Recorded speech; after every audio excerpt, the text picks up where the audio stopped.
Olá, boa noite, tudo bem? Obrigado pela sua audiência. Eu sou o Anderson e este é o programa Ernesto Responde com o Ernesto Abercor e os seus convidados.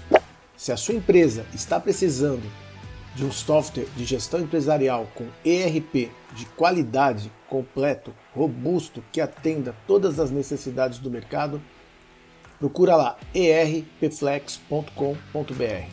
ERPFlex é o software em que está depositada toda a trajetória do Ernesto. É o software do Ernesto, com mais de 55 anos de experiência.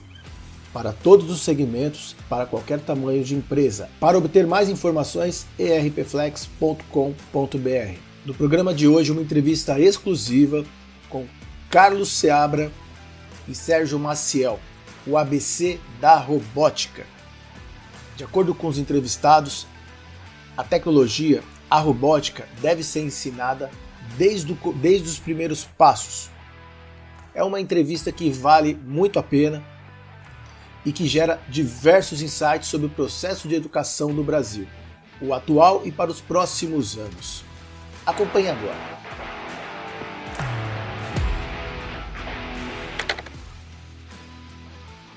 Pessoal, hoje eu estou aqui com duas pessoas. Entrevistar duas pessoas simultaneamente, o Carlos Seabra e o Sérgio Maciel. E nós vamos falar de um assunto super interessante, robótica. Basicamente é sobre isso que nós vamos conversar.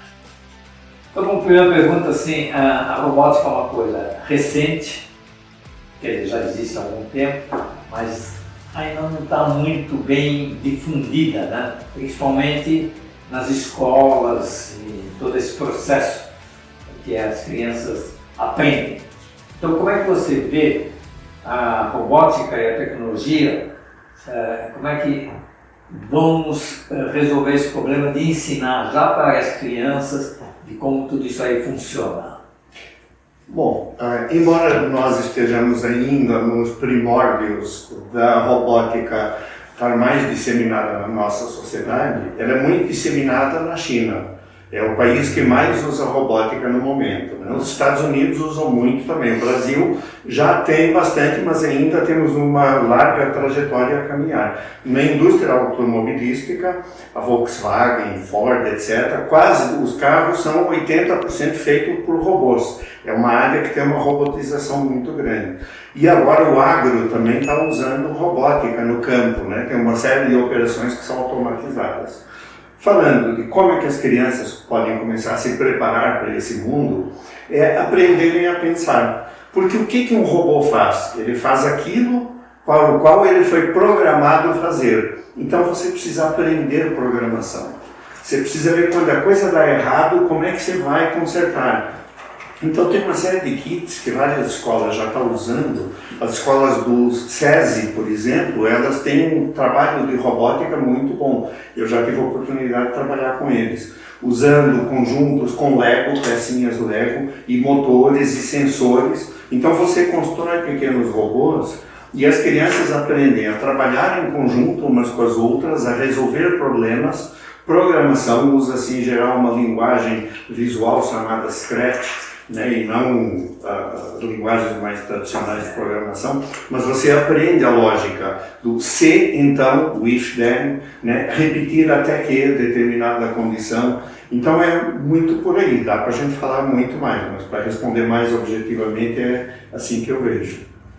E essas linguagens de programação para robôs, elas são muito diferentes dessas linguagens tradicionais, se bem que hoje também a gente está no low code e no code, quer dizer, até isso está evoluindo também, já fizemos até alguns programas sobre essa questão do low code e no code, mas em que grau de dificuldade ou de conhecimento a criança precisa ter para realmente aprender a programar com os robôs?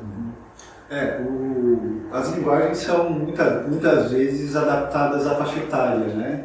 Então você tem linguagens extremamente visuais para crianças da educação infantil que vão estabelecer uma lógica de movimentos do robô na tela do computador, observando desenhos. Isso é uma linguagem preparada para que ele possa atuar como um robô. Né? Mas por trás disso, por trás desse visual todo, tem uma linguagem um pouco mais sofisticada que a criança não precisa, nesse momento, ter conhecimento. Né? Mas ela vai conseguir obter do robô o resultado que ela pretende usando essas linguagens visuais de computador. E isso vai se sofisticando à medida que a criança vai crescendo e ela vai tendo mais condições de fazer leituras mais sofisticadas, de códigos mesmo, mas existem linguagens desde para crianças muito pequenas e que vão conseguir evoluir através do uso dessas linguagens para uma capacidade de pensamento lógico muito mais evoluído no futuro. Né? Ela começa com uma coisa muito simples, visual, e vai evoluindo. O pensamento lógico, que é o que a gente pretende de fato, se estabelece já desde o começo. E hoje, uma criança, enquanto nas escolas onde ela está estudando ainda não se ensina isso, como ela poderia aprender? Porque nós certamente temos muitos ouvintes aí que estão querendo que seus filhos já comecem a estudar robótica, que é uma coisa que sem dúvida vai ter uma tremenda influência no ensino e no trabalho. Então, robótica é uma coisa que o ideal é você aprender na escola, porque um kit de robótica ainda é um pouco caro para você ter em casa. E aprender sozinho é mais difícil. Na escola, a técnica que a gente em geral usa é colocar 4 alunos com um kit de robótica. Então, cada 4 alunos formam um grupo e eles aprendem a solução colaborativa de problemas, que é uma habilidade e uma competência fundamental para o resto da vida deles, né? Essa capacidade de trabalhar em conjunto, de planejar. E a linguagem de programação, como o Sérgio estava dizendo, ela pode ser muito simples, mas ela parte dos princípios básicos, que é: eu quero que esse robô se ligue quando acender a luz, de modo que ele à noite vai estar apagado e quando nascer o sol, o sensor dele de luz vai indicar que é para ele se ativar. Aí eu quero que ele caminhe em direção a uma parede verde. Então o sensor dele vai procurar onde é que está o verde e vai deslocar as rodas dele através das engrenagens. Eu tenho uma bateria, então tudo isso tem que ser programado. Se a luz se acender, ligar o motor de deslocar para onde? Em direção à luz verde. Tudo isso vai compondo uma coisa que eles fazem e sempre vai dar errado nas primeiras vezes. Então, aprender a lidar com o erro e transformar o erro em aprendizagem, porque quando a gente diz que o poeta errava pelos campos, procurando em cada flor o perfume da mulher amada, ele não está fazendo um erro, um pecado, uma coisa assim. Ele está buscando. O erro é uma busca. Errar é humano est. Ou seja, pesquisar através do erro é humano. Né? Então, essa é a principal característica que a gente tem que dar para a educação das crianças. Serem sujeitos críticos, que vão analisar o que eles querem daquele robô e pensar o que esse robô vai fazer em vez de ser eu a fazer. E esse robô fazer uma coisa que você não faz é bom se for descer numa mina a 500 metros abaixo da terra e você não precisa estourar os teus pulmões com gases de enxofre. Mas é ruim se você for perder o emprego e ficar em casa desempregado e não ter dinheiro para pagar o aluguel. Então as crianças precisam começar a entender isso, como é que os robôs vão mudar o nosso mundo, as relações de trabalho, etc, etc. Eu acho que esse é o principal fator educacional que a gente tem que trabalhar com as crianças. Como tudo na vida, tem seu lado positivo e seu lado negativo, na verdade. E ela vai ser incluída realmente no currículo escolar, quer dizer, as escolas estão procurando colocar isso no currículo. A gente percebe um grande empenho e uma compreensão de importância sobre a robótica na educação e inclusive na educação pública, né? O que, até pelo tamanho, pela estrutura necessária, tem uma série de dificultadores aí, mas é importante. os gestores entendem na robótica uma componente importante para o processo educacional agora, já pensando no futuro, né, nos cidadãos lá para frente. Nas escolas privadas, nas escolas particulares, ela já é uma realidade há muito tempo, né? As escolas particulares têm realmente recursos. As mais ricas, né? As mais ricas têm mais. É um investimento, né? Tem um investimento e há uma demanda a partir dos pais também, né? Os pais fazem questão de que esses conteúdos sejam trabalhados pelos filhos, afinal de contas eles pagam uma mensalidade, querem que os filhos recebam uma contrapartida relevante, né? Então o que a gente percebe é que no sistema público ela vem chegando por importância, por relevância, e nas escolas com recursos financeiros ela já está há bastante tempo e já se observa aí um resultado interessante no uso dela no processo educacional. Por exemplo, aqui no estado de São Paulo, a Secretaria de Educação acabou de aprovar um decreto, acho que foi até já assinado pelo governador, instituindo o ensino de robótica nas escolas públicas estaduais aqui em São Paulo, né? Acho que é uma aula por semana, uma coisa assim, né? De 50 minutos, né? E na própria BNCC, Computação, né? Que é a Base Nacional de Conteúdos Curriculares, já tem a BNCC Computação, que entre vários outros assuntos também tem tecnologia de modo geral e robótica em especial, né? Eu acho que é uma grande tendência a escola pública incorporar não só a robótica em si, mas quando você está aprendendo robótica, você está aprendendo melhor matemática, física, porque a matemática, o grande problema na educação é que ela é muito abstrata. Para que serve aprender raiz quadrada? E quando você tem um projeto, aprendizagem baseada em projetos, isso dá uma mão na massa, né? E o cérebro na coisa, né? E nós estávamos falando que a robótica ela vai ter seus benefícios e seus malefícios, né? Quer dizer, benefícios no sentido de oferecer uma série de trabalhos aí que vão possibilitar pelos robôs, mas tem um lado negativo aí que você estava falando. Fala um pouco sobre essa questão, como é que a robótica vai influir em todos esses segmentos. Então, como vai influir é uma coisa que a gente não sabe direito. Quando alguém inventou o avião, o Santos Dumont, ele imaginava que a pessoa iria viajar de São Paulo para Paris, né? O Santos Dumont era super ligado na França, né? Mas ele não imaginava que isso ia ser usado para jogar bombas e matar milhares de pessoas, né? Quando alguém inventou a primeira faca, logo pensou em cortar uma carne de um animal e talvez não em esventrar um inimigo, assassinar uma pessoa. Então a robótica também. A palavra robô, ela foi inventada na década de 20 por um escritor tcheco chamado Karel Čapek, que escreveu um romance de ficção científica que ele usou pela primeira vez a palavra robô, que ela vem do eslavo robotva, que significa trabalho forçado. Robota, em russo, em tcheco, é trabalho. E robotva é trabalho forçado. Então o robô é um escravo automático. Só que você não precisa escravizar outro ser humano. Você tem uma máquina que faz aquilo, né? Então isso vai ter enormes impactos na produção. Boa parte das tarefas repetitivas, você tem que ficar só moendo uma coisa, moendo, põe um robô fazendo isso. E dá uma remuneração para esse ser humano ficar em casa, vendo televisão, escrevendo poesia, brincando com os filhos. A economia vai agradecer, porque esse robô vai produzir uma riqueza social muito maior do que esse trabalhador humano fazendo. Então nada é melhor do que esse ser humano ser remunerado para fazer outras coisas mais justas e mais humanas, né?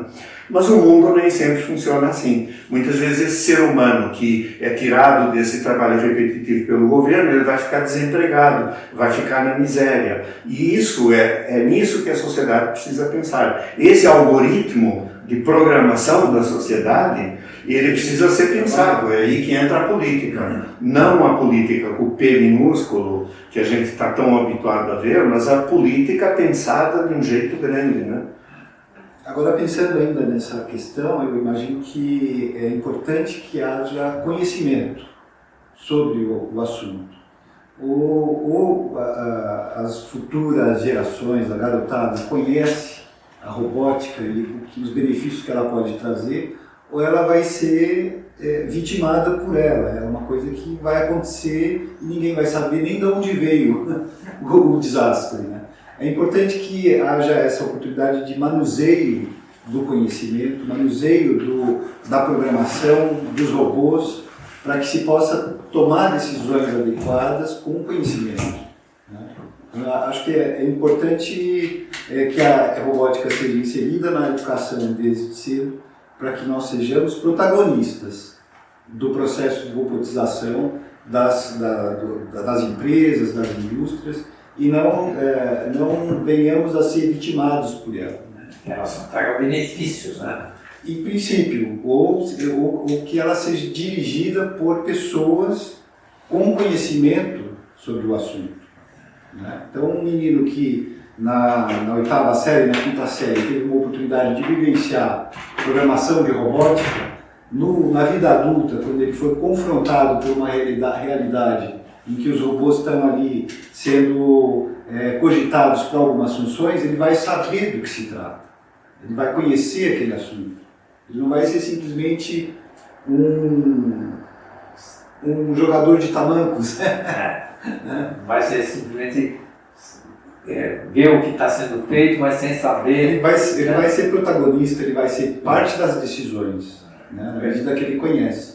Embora, eu acho que é muito importante a gente ter noção que o primeiro conhecimento não se adquire. O conhecimento ele é construído. Você pode receber informações e aí você vai construir o teu conhecimento. Mas você ter conhecimento não significa que você tem sabedoria. Eu sempre digo que se eu te disser que x é igual a 15, isso não é uma informação, é um dado. Mas se eu te disser que x é a feijoada que tem naquele restaurante aqui perto e 15 é o preço, isso já passou a ser uma informação. Mas ainda não é um conhecimento. Você só vai conhecer a feijoada quando você a comer. Aí você vai conhecê-la.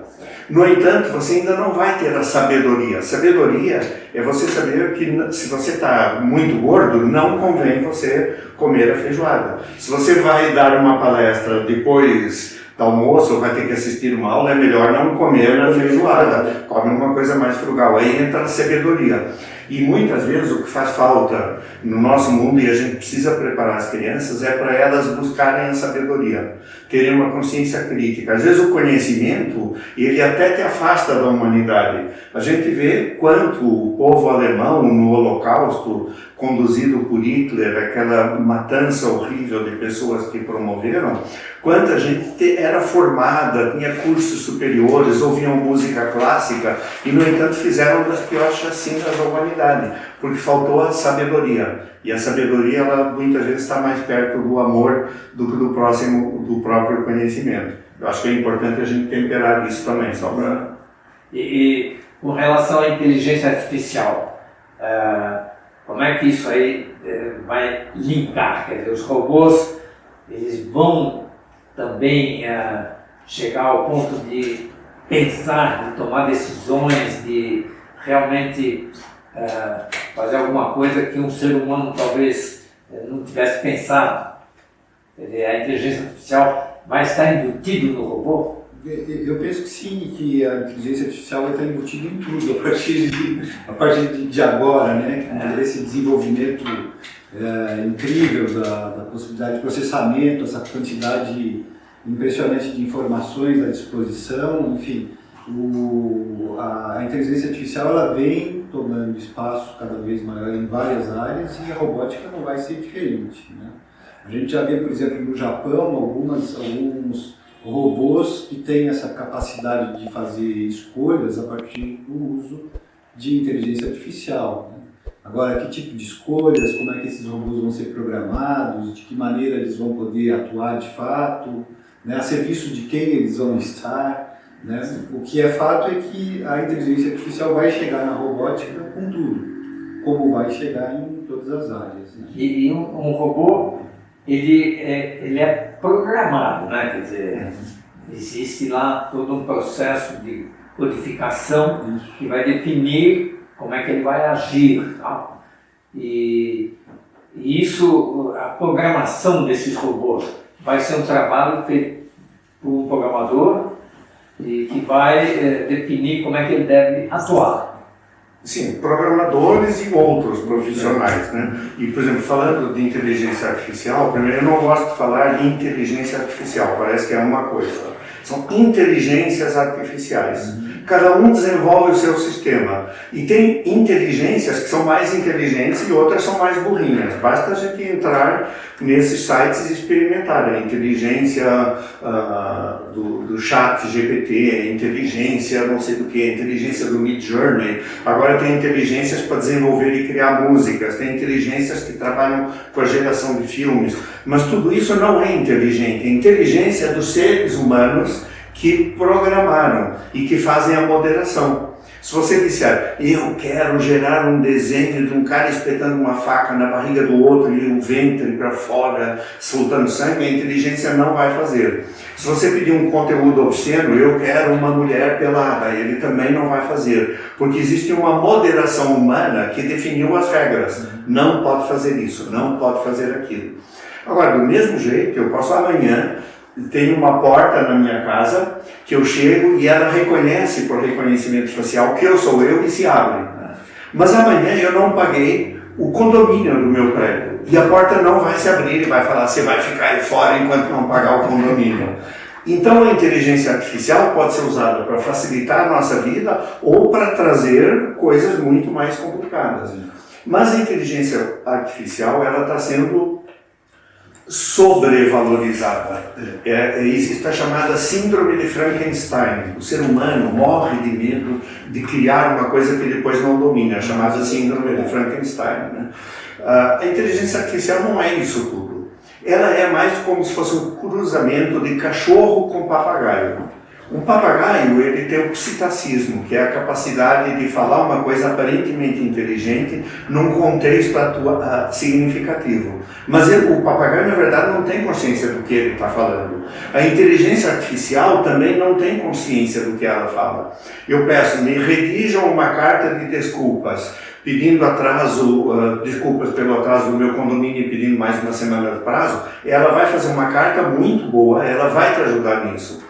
Mas ela não tem consciência do que ela está fazendo. É como um cachorro, que eu digo, Toby, vai buscar o jornal. E ele volta todo contente trazendo os meus chinelos. Eu falo, não, Toby, não é os chinelos, é o jornal. Aí ele vai e aí traz o jornal. Ele continua não sabendo o que é um jornal, mas ele aprende a te trazer o que você queria. A inteligência artificial é mais ou menos por aí. Com o lado bom e o lado negativo. Como é que a robótica pode facilitar esse processo de inclusão social, quer dizer, fazer com que pessoas consigam atingir uma riqueza maior ou pelo menos ter um padrão de vida melhor? Então, a robótica ela pode atender às aptidões das crianças. Quando a gente fala de colocar a robótica na escola pública, né, nas escolas estaduais e tal, é uma oportunidade que muitas crianças eventualmente não teriam de exercer uma aptidão para a programação, para a criação em tecnologia. Né? Então, só nesse aspecto, eu acho que a educação de robótica em grande escala pode revelar talentos incríveis em programação e há uma demanda gigantesca por profissionais que trabalham em robótica, em tecnologia, em programação e cada vez mais. Então, esses alunos, esses indivíduos que estariam alijados dessas oportunidades ou dessas funções vão receber uma oportunidade através do ensino de robótica desde cedo na escola. O governo já está agindo nesse sentido? Já tem leis aprovadas, já existem aqui no estado de São Paulo, inclusive, já existe todo um encaminhamento e eu acho que é fundamental porque a oportunidade de utilizar essas tecnologias, essas ferramentas, tem que ser de todos. E muitas vezes a gente descobre talentos incríveis que não aconteceriam eventualmente sem essas oportunidades da escola, né? E o Brasil, nesse contexto aí, está bem posicionado em relação aos outros países do mundo. Nosso governo está trabalhando nesse sentido. Olha, é uma coisa ainda tão incipiente que é difícil dizer. E nós temos tantas mazelas e tantas carências na educação.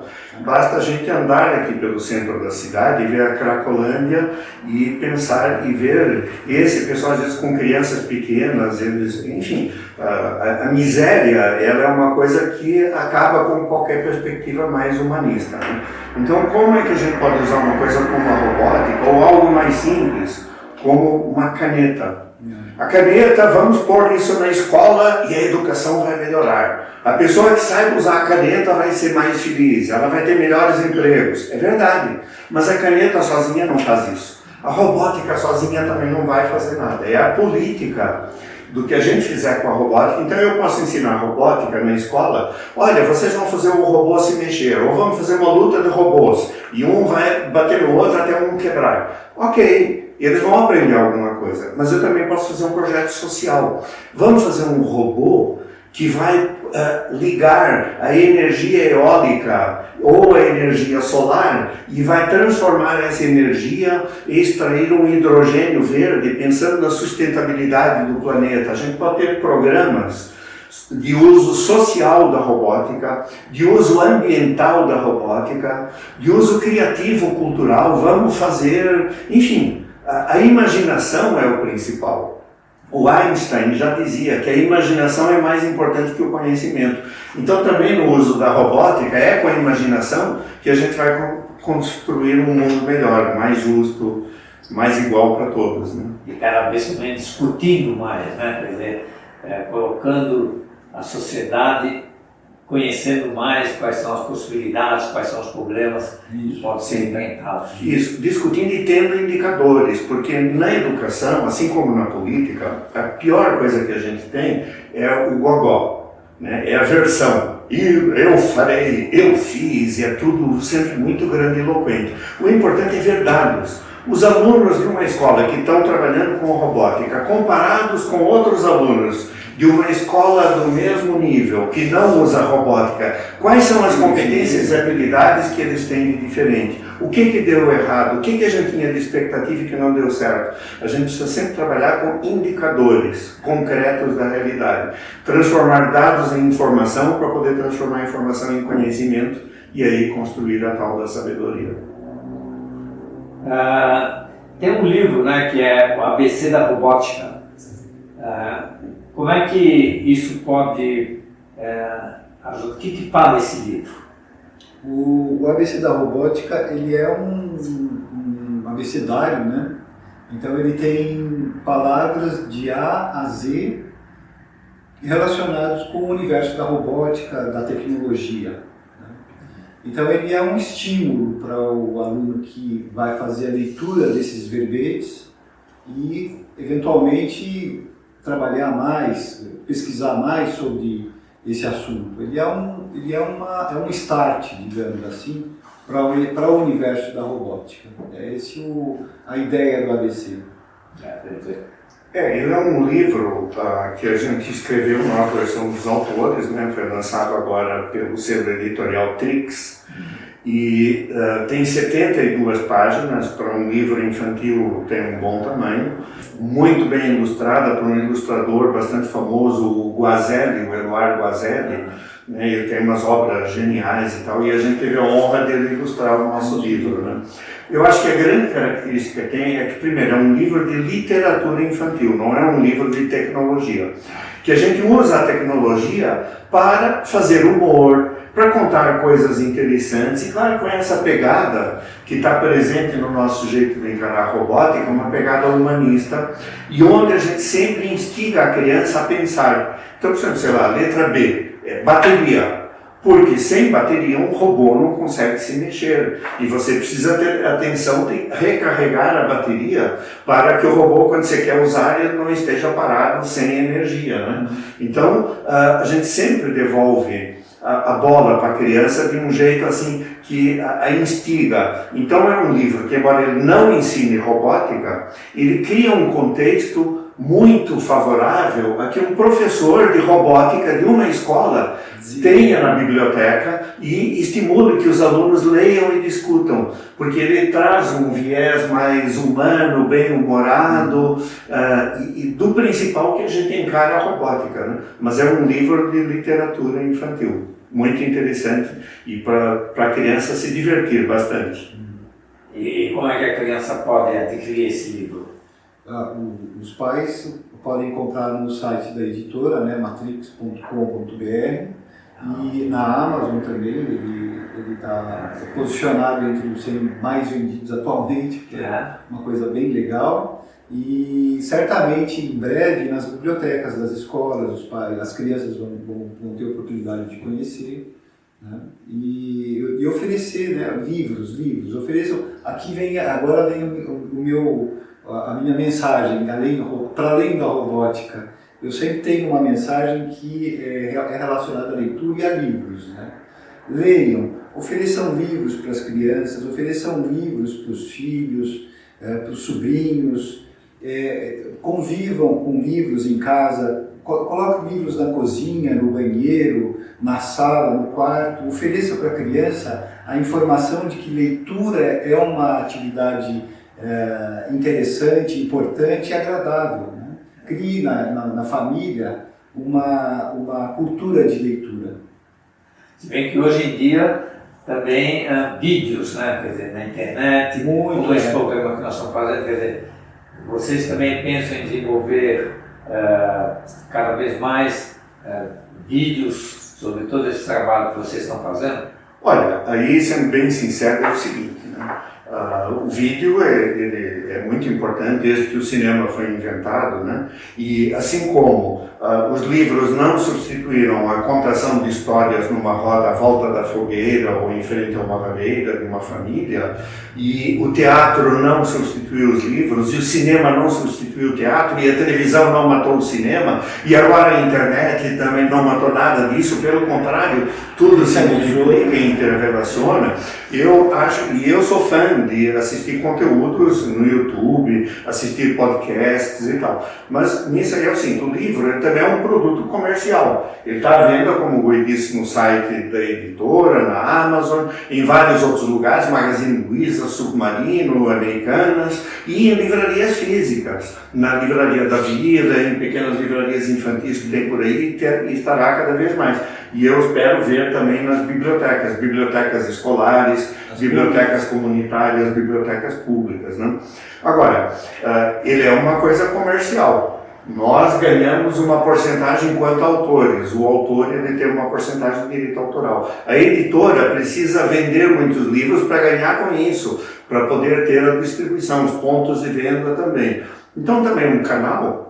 Eu tenho muito interesse e já atuei muito com audiovisual, cineclubes, eu fui cineclubista, criei alguns cineclubes, o Cineclube Oscarito, fui administrador do Cineclube Bexiga, então eu sou um entusiasta pelo audiovisual, né?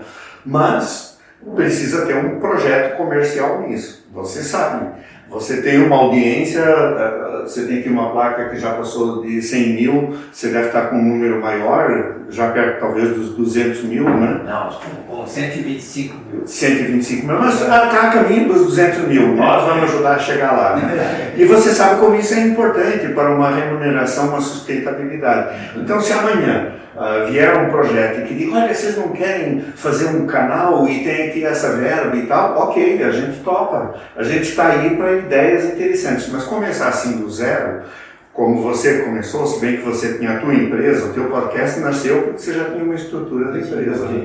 Então nós estamos abertos a ideias assim desse tipo. Nosso público deve estar ávido para realmente se aprofundar nesse assunto de robótica. Sim. E como é que ele pode, aonde ele pode estudar, que atitude que ele deve tomar para realmente participar de ensinamento de robótica?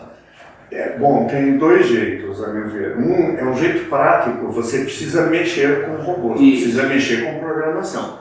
E tem outro jeito que é o jeito teórico e informacional. Se você ler artigos, né, e não ler só o que sai na imprensa, que geralmente é coisas mais superficiais, mas procurar ler artigos mais profundos e que questionem o papel da robótica, por exemplo, no movimento sindical, o papel da robótica na educação, o papel da robótica em políticas públicas, né? Quanto mais você ler e estudar e conversar com as outras pessoas, você vai ter condições de ir entendendo um pouco melhor disso tudo. Mas para aprender robótica mesmo tem que ser hands-on, né? Você mexendo com ela.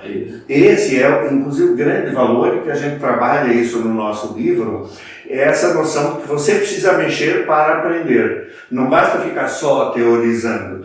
O homem desenvolveu o cérebro através do desenvolvimento, o polegar opositor, as mãos e tal, né? E, enfim, a robótica é isso. É uma oportunidade de você ter a praxis, que é juntar a prática com a teoria. Não existe robótica sem teoria. E não existe robótica sem prática. Ela junta, como poucas coisas, a capacidade de você trabalhar por projetos, que é um tipo de metodologia pedagógica que dá muito certo, porque ele traz significado, traz relevância, permite a tentativa e erro. Eu acho que esse é o grande caminho. Mas existe hoje alguma escola ou alguma forma de nosso ouvinte chegar lá e falar, bom, amanhã eu vou lá para começar a fazer esse curso, esse treinamento, obter esse aprendizado?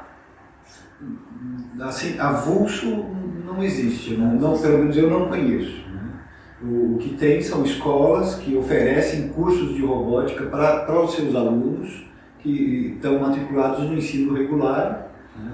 E aí a escola oferece atividades de robótica, cursos de robótica, desde o comecinho até o final já no ensino médio. Né? E então a criança vai evoluindo ao longo do processo educacional, ela vai tendo oportunidade de vivência com esse conhecimento de robótica. Agora, no mercado existem brinquedos, digamos, que têm embarcado conceitos de robótica. A Lego oferece uma série de kits de robótica, são autoexplicativos, você tem ali o site deles também como suporte para utilizar, para montar alguns robôs e tal, e ver alguns resultados, programar alguns robôs também, e de maneira independente. Mas eu acho que o ganho maior da robótica é ele ser inserido no processo educacional com a direção ali do professor, com a participação dos colegas, né? O aprendizado que o Seabra estava comentando, a coisa de resolver problemas juntos, tem um aspecto também que é compartilhar os equipamentos, né? É importante a criança aprender a compartilhar o que ele tem, por isso que cada kit de robótica é compartilhado por 4 alunos que vão ter que negociar o uso e tal. A riqueza da robótica na educação, inserida no ambiente escolar, ela é imensurável. E é assim, de maneira avulsa, ela vira uma brincadeira, talvez, para aqueles alunos para aquelas crianças que têm realmente ali uma aptidão, uma vontade de mexer com parafusos, e com equipamentos e com ferramentas, né, que tem muitos assim. Então aí no caso o mercado oferece alguns produtos. E o governo está apoiando, vamos dizer assim, fazendo um trabalho no sentido de que isso seja realmente levado às crianças de uma forma obrigatória, quer dizer, para realmente haver um desenvolvimento da robótica. Para haver um desenvolvimento, exatamente. A gente vê, por exemplo, alguns governos de estados do Nordeste têm um trabalho de fomento à robótica em escolas, em sala de aula, e isso tem formado equipes de robótica que participam de Olimpíadas de Robótica até fora do Brasil. E o Brasil tem feito um papel excelente com essas equipes, né?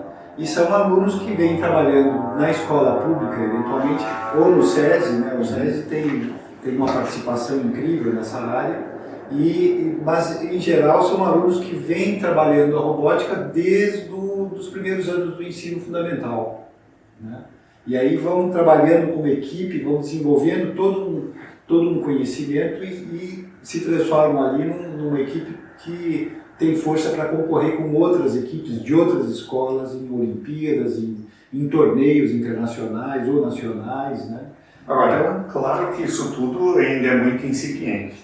Todas essas coisas, e o Brasil tem tido boas colocações em torneios internacionais de robótica, essas escolas do SESI são um grande exemplo que as pessoas precisam prestar atenção nisso, porque tem um trabalho muito sério e efetivo, né?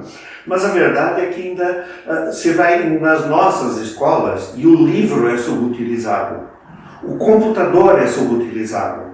A banda larga não está presente em praticamente quase nenhuma escola. Todo mundo tem um celular no bolso, qualquer criança tem, mas aí a escola proíbe usar, porque eles vão usar para outras coisas que não interessam. Então a gente ainda não resolveu esses problemas. A robótica é apenas mais um problema que a gente tem aí, não está bem solucionado. Eu acho que todas as iniciativas que a gente vê, tanto do governo federal como vários governos estaduais e diversos municipais, né, são iniciativas meritórias, como aquelas de usar o computador na educação, como aquelas de usar os livros na educação, mas a robótica ainda está muito longe de um estágio que deveria estar, né? Se alguém, eu não saberia recomendar para ninguém. Eu trabalhei há uns poucos anos atrás como diretor de desenvolvimento da Zoom Education, que é uma empresa de robótica educacional. E a gente vendia para milhares de escolas no Brasil. O material pedagógico que o SESI usa era produzido por nós, né? Então eu conheço bastante bem essa área, sei, mas eu não conheço uma escola que eu pudesse recomendar, vai fazer um curso de robótica. Inclusive tem algumas que eu até acho que é um pouquinho picaretagem, sabe a onda? Venha fazer um curso do metaverso, venha fazer um curso de inteligência artificial, venha fazer curso de robótica. Esses hypes, coisas que estão na moda, elas trazem muito os falsos demagogos, os falsos profetas, né? Você sabe que o Moisés, quando ele subiu lá na montanha para receber o download dos 10 mandamentos de Deus, demorou muito tempo, porque o download era lento naquela época. Quando Moisés voltou, o povo estava adorando um bezerro de ouro. Então as pessoas são loucas por arrumarem um bezerro de ouro e adorarem. A gente precisa tomar cuidado com isso. Eu, inclusive, estou tentando me aprofundar em inteligência artificial e vai ter agora um evento a semana que vem. Vou participar, vai ser numa sexta e sábado, dia todo, vamos falar sobre inteligência artificial, vai ser bem interessante. Aonde é o evento? O evento vai ser, ele é patrocinado pela Adapta e vai ser no hotel lá na Transamérica. Está tendo muitos eventos nessa área. O CGI, que é o Comitê Gestor da Internet, também está organizando. E recentemente, acho que semana passada, a Fundação Itaú Cultural, lançou um edital de projetos de inteligência artificial para a educação. É interessante ir atrás disso e de repente apresentar um projeto. Enfim, a verdade é que nossos jovens hoje, eles têm que realmente ir atrás desse conhecimento, porque isso vai ser o futuro e é importante que eles participem e ajudem, né, o Brasil a se transformar num país, numa potência intelectual nessas novas tecnologias. E eu estava, só a propósito, vendo um cara falar esses dias, agora, perdão, esqueci o nome dele, é um gringo, né?